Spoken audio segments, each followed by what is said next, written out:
अवधूत चिंतन श्री गुरुदेव दत्त श्री स्वामी समर्थ। नमस्कार भक्तांनो, बघाच वैकुंठ चतुर्दशी। खरं तर आजचा हा दिवस वर्षभरातून एकदाच असा असतो ज्या दिवशी भगवान श्रीहरी विष्णू आणि महादेव, ज्यांना आपण शिवशंकर असं म्हणतो, तर महादेव शिवशंकर यांची साक्षात रूपी भेट घडते। म्हणून वैकुंठ चतुर्दशीला हरिहर भेट असेही म्हटले जाते। वर्षभरातून हा एकमेव दिवस असा असतो या दिवशी महादेवांच्या पिंडीवरती म्हणजे महादेवांना तुळशीपत्र अर्पण केले जाते आणि भगवान श्रीहरी विष्णू जे आहेत यांना बेलपत्र अर्पण केले जाते। बघा, आजचा दिवस हा उपाय करण्यासाठी, सेवा करण्यासाठी अत्यंत महत्त्वाचा आहे। आज रात्री 12 वाजता आपल्याला काही विशेष सेवा करायची आहेत, काही विशेष उपाय करायचे आहेत। कारण बरोबर 12च्या म्हणजे रात्री 12च्या सुमारास दैवी शक्तीचा संचार हा या पृथ्वी तलावरती खूप जास्त प्रमाणात घडत असतो।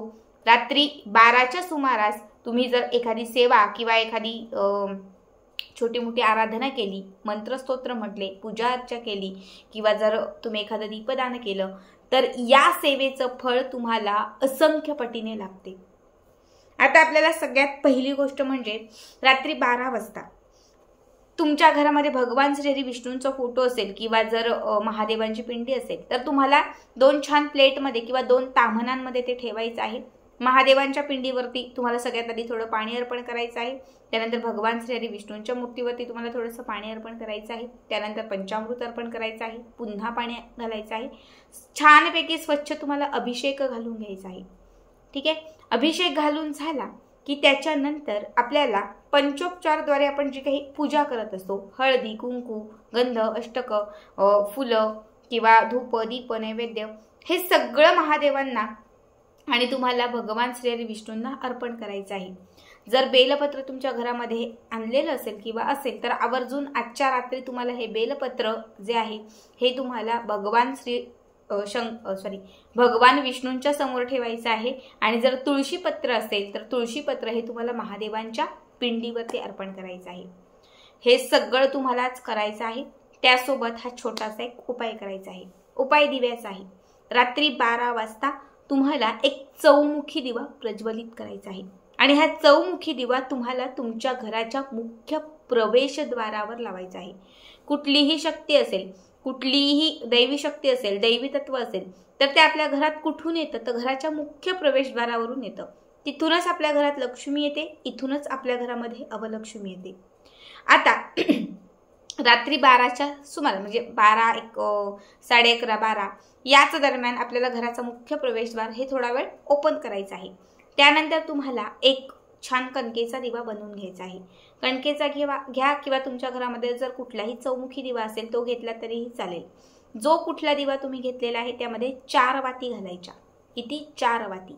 या 4 वातींमध्ये थोडंसं तूप घालायचं, नसेल तेल घातलं तरीही चालेल। दिव्याला 4ही दिशांना हळदी कुंकू, हळदी कुंकू, हळदी कुंकू लावायचं। आता हा दिवा आपल्याला घराच्या मुख्य प्रवेशद्वाराच्या वरती, मार्बल असेल तरी चालेल, लाकडी असेल तरीही चालेल, जे कुठलं प्रवेशद्वार असेल त्याच्यावरती तुम्हाला उजव्या डाव्या कुठल्याही बाजूला ठेवा चालेल, फक्त मुख्य प्रवेशद्वाराच्या वरती हा दिवा तुम्हाला लावायचा आहे। तिथे तुम्हाला एक आसन घालून आतल्याच बाजूने बसा। आसन घालून तिथे एक 5 मिनिटं बसायचं आहे। दिव्यामध्ये तुम्हाला 2 महत्त्वाच्या गोष्टी घालायच्या आहेत। 2 सगळ्यात पहिली गोष्ट, एका वाटीत हळद घ्यायची आहे। एका वाटीमध्ये 1 चमचा किंवा 1.5 चमचाभर हळद घ्या। या 3 बोटांमध्ये ही हळद घ्यायची। आपल्या उजव्या हाताची जी 3 बोटं असतात या 3 बोटांच्या चिमटीमध्ये थोडी हळद घ्यायची आणि त्यानंतर जो मंत्र सांगते तो मंत्र म्हणायचा। मंत्र आहे ओम नारायणाय विद्महे वासुदेवाय धीमहि तन्नो विष्णू प्रचोदयात। आणि ही हळद त्या दिव्यात अर्पण करायची। पुन्हा ओम नारायणाय विद्महे वासुदेवाय धीमहि तन्नो विष्णू प्रचोदयात हा मंत्र म्हणायचा। चिमूटभर हळद त्या दिव्यात अर्पण करायची। मोजून 108 वेळा म्हणजे 1 माळ ज्याला म्हणतो, 108 वेळा, अगदी 10 मिनिटांमध्ये होईल। ओम नारायणाय विद्महे वासुदेवाय धीमहि तन्नो विष्णू प्रचोदयात। ओम नारायणाय विद्महे वासुदेवाय धीमहि तन्नो विष्णू प्रचोदयात। ओम नारायणाय विद्महे वासुदेवाय धीमहि तन्नो विष्णू प्रचोदयात। ओम नारायणाय विद्महे वासुदेवाय धीमहि तन्नो विष्णू प्रचोदयात। 108 वेळा तुम्हाला हा मंत्र म्हणायचा आहे, विष्णू गायत्री मंत्र. आणि त्यानंतर ही चिमूटभर हळद तुम्हाला त्या दिव्यामध्ये सोडत राहायची आहे, म्हणजे अर्पण करत राहायची आहे. यानंतर आपल्याला तुळशीची पानं घ्यायची, 7 तुळशीची पानं. आता रात्री तुळशीची पानं खुडायची नाही, गळलेली पानं असतील तर ती घ्या. तुळशीची पानं तुमच्याकडे नसतील तर खडीसाखरेचे 7 तुकडे घ्या. ज्यांच्याकडे तुळशी आहे त्यांनी 7 पानं घ्या किंवा खडीसाखर घेतली तरीही चालेल. दोघांपैकी जे काही घेतलेलं आहे पुन्हा एकदा या 3 बोटांमध्ये घ्यायचं. आपली जी इच्छा असेल ती इच्छा व्यक्त करायची आणि ती इच्छा व्यक्त करून ओम नमः शिवाय, ओम नमः शिवाय हा मंत्र म्हणायचा. आणि ते तुळशीचं पान घेतलं असेल किंवा मग खडीसाखर घेतली असेल तर ती दिव्यात अर्पण करायची. पुन्हा ओम नमः शिवाय, ओम नमः शिवाय या मंत्राचा जप करायचा आणि त्याच्यानंतर ती खडीसाखर किंवा तुळशीचं जे पान घेतलेलं आहे ते दिव्यात अर्पण करायचं. अशी 7ही पानं किंवा 7ही खडीसाखरेचे खडे तुम्हाला त्या दिव्यामध्ये अर्पण करायचे आहेत. आणि त्यानंतर ह्या सेवा करून झाल्या की त्यानंतर तो दिवा उचलायचा, उचलून घरात आणायचा. जे आपलं देवघर असेल देवघराच्या समोर हा दिवा पेटता ठेवायचा. आणि मग त्यानंतर तुम्ही दरवाजा लावला तरीही चालेल, मग तुम्ही झोपला तरीही चालेल. बघा 12चा टायमिंग खूप महत्त्वाचा आहे, कारण हरिहर भेट आहे.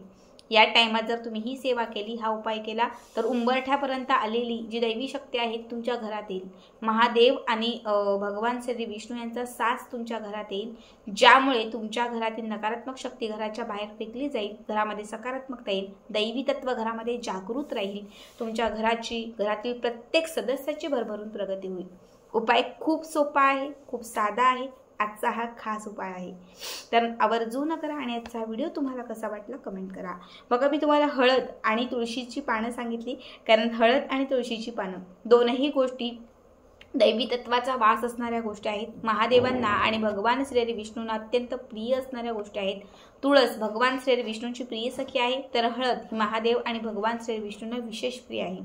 जशा या दोनही गोष्टींचा वर्षाव तुम्ही त्या दिव्यामध्ये रात्री 12च्या सुमारास कराल, त्यातून एक दैवी तत्व तुमच्या घरामध्ये येईल. तो दिवा जसा पेटत जाईल, प्रज्वलित होईल, त्यातून जी ऊर्जा निर्माण होईल ती तुमच्या घराला पूर्ण उजळवून टाकेल, घराची भरभराट व्हायला मदत होईल. श्री स्वामी समर्थ.